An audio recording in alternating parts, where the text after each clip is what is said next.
Hi friends, today I want to show you this new bedside lamp that I received for reviewing purposes.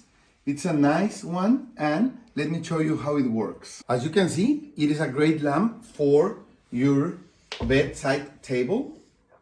You just press it once for warm white, twice for neutral, and 3 times for cold white. Okay, looks really nice, and you charge it really easy with this USB-C cable, as you can see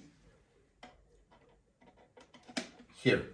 When it's red, it means it's charging, and whenever it's ready, you just have to